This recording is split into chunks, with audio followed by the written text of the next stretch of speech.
ជំពូកទី1បទបញ្ញត្តិទូទៅមាត្រា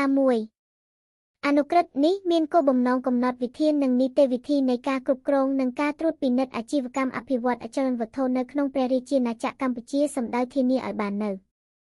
ប្រសិទ្ធភាពនិងតម្លាភាពនៃការគ្រប់គ្រងនិងការត្រួតពិនិត្យអាជីវកម្មអភិវឌ្ឍន៍អចលនវត្ថុដើម្បីអភិវឌ្ឍវិស័យអចលនវត្ថុប្រកបដោយចីរភាពសម្ធរនៃផលប្រយោជន៍រវាងអ្នកអភិវឌ្ឍន៍អចលនវត្ថុនិងអតិថិជនការទាក់ទាញការវិនិយោគនិងបង្កើនទំនុកចិត្តដល់សាធារណជនការរួមចំណែកទប់ស្កាត់ហានិភ័យនៅក្នុងវិស័យអចលនវត្ថុការរួមចំណែកទប់ស្កាត់សកម្មភាពសម្អាតប្រាក់និងហិរញ្ញប្បទានភេរវកម្មនិងហិរញ្ញប្បទានដល់ការរីក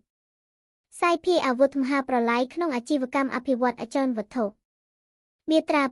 2អនុក្រឹត្យនេះមានវិសាលភាពអនុវត្តលើរាល់សកម្មភាពពាក់ព័ន្ធនឹងអាជីវកម្មអភិវឌ្ឍន៍អចលនវត្ថុនៅក្នុងព្រះរាជាណាចក្រកម្ពុជាមាត្រា3បច្ចេកសព្ទដែលប្រើប្រាស់ក្នុងអនុក្រឹត្យនេះត្រូវបានកំណត់ដូចខាងក្រោមអសហសំដៅដល់អាជ្ញាធរសេវាហិរញ្ញវត្ថុមិនមែនធនាគារនអវសំដៅដល់និយ័តករអាជីវកម្មអចលនវត្ថុនិងបញ្ចាំនៃអាជ្ញាធរសេវាហិរញ្ញវត្ថុមិនមែនធនាគារអាជ្ញាប័ណ្ណសំដៅដល់អាជ្ញាប័ណ្ណដែលចេញដោយនអវដើម្បីអនុញ្ញាតឲ្យអ្នកអភិវឌ្ឍអចលនវត្ថុប្រកបអាជីវកម្មអភិវឌ្ឍអចលនវត្ថុនៅក្នុងព្រះរាជាណាចក្រកម្ពុជាមន្ទីរសំដៅដល់មន្ទីរសេដ្ឋកិច្ចនិងហិរញ្ញវត្ថុរាជធានីខេត្តលិខិតអនុញ្ញាតអាជីវកម្មសំដៅដល់លិខិតអនុញ្ញាតដែលចេញដោយមន្ទីរដើម្បីអនុញ្ញាតឲ្យអ្នកអភិវឌ្ឍអចលនវត្ថុប្រកបអាជីវកម្មអភិវឌ្ឍអចលនវត្ថុស្របតាមលក្ខខណ្ឌដូចមានកំណត់ក្នុងអនុក្រឹត្យនេះ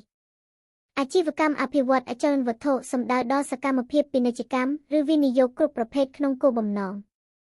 សាងសង់លំនៅឋានអគារសហកម្មសិទ្ធិឬអភិវឌ្ឍដេឡូតសម្រាប់លក់ឬជួលបុគ្គលអភិវឌ្ឍអចលនវត្ថុសំដៅដល់រូបវន្តបុគ្គលឬនីតិបុគ្គលដែលធ្វើអាជីវកម្មអភិវឌ្ឍអចលនវត្ថុសម្រាប់លក់ឬជួលអគារសហកម្មសិទ្ធិសំដៅដល់អគារឬសំណង់ដែលមានកម្មសិទ្ធិករច្រើនអ្នកជាអតិអគារខុនដូអគារ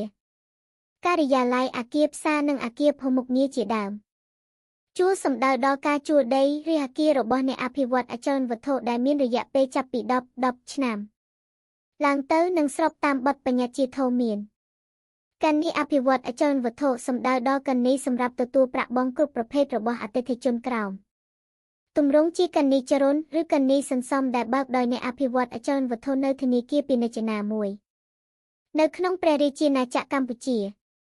ការបញ្ចប់គម្រោងសំដៅដល់គម្រោងអភិវឌ្ឍអចលនវត្ថុណាមួយដែលបានបញ្ចប់ការសាងសង់ការលក់ឬការជួលអស់ជាស្ថាពរនិងដោយមានការយល់ព្រមពីនអជំពូកទី2ស្ថាប័នគ្រប់គ្រង